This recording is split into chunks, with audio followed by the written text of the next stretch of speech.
Brian Kinsman, Glenfiddich is celebrating the American spirit in both senses of the word by releasing a brand new 14-year-old Bourbon Barrel Reserve. You're bringing American and Scotch whiskeys together, so talk about this international agreement, if you will. All right, yeah, my pleasure. So as you say, it's a 14-year-old Glenfiddich, matured in American oak, ex-bourbon barrels and used bourbon barrels over in Scotland.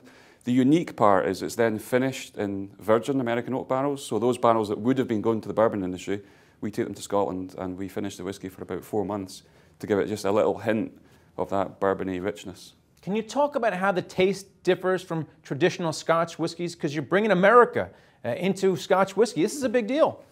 Yeah, I mean, the key thing is it's just got a bit more vibrancy. So Scotch is as you know, quite mellow, quite sort of easy to drink. And what this is it takes the 14-year-old and then it lifts it with a little bit of that vanilla zing that you would expect to get in a bourbon. So you get just a bit more of a vibrant nose and taste. And you're also releasing some really special stuff from William Grant Sons Vault, I guess you can call it. A brand new 26-year-old rare cask ghosted reserve. 2,000 bottles worldwide. I think it's going to retail around for $400 a bottle. Talk about this one.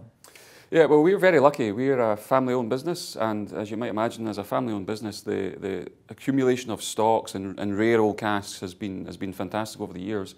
And for this particular whisky, it's from 2 distilleries that are now closed, hence the name Ghosted.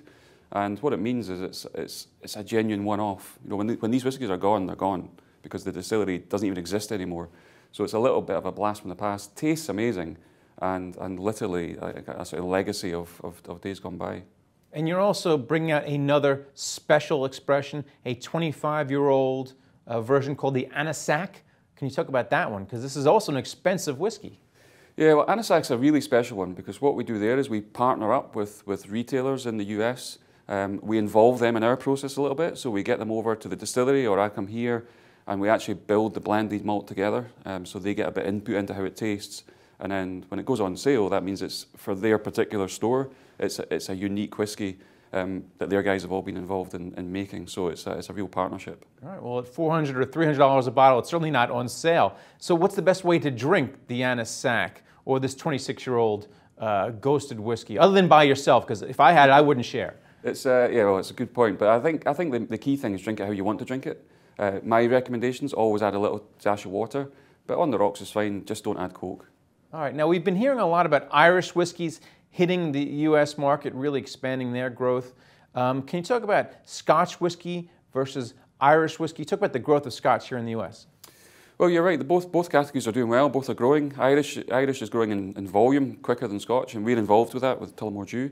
But in terms of Scotch, the premium end is growing really well, the value of it's growing really well. Products like these are being received exceptionally well in this market. I think people are looking for something a bit special, and Scotch can deliver that. So. Well, you brought American bourbon together with Scotch whiskey. You're going to do the same thing with Irish whiskey, Scotch whiskey? Well, is that the next step? You never know. You never know. But I think this one, it's a natural partnership. You know, the cask from here, the American oak, the flavour, everybody gets it. I think the flavour profile was absolutely spot on for this market. Scotland and America, that's certainly a natural partnership. Absolutely. Thanks a lot, Brian. Thank you. And thank you for watching The Street.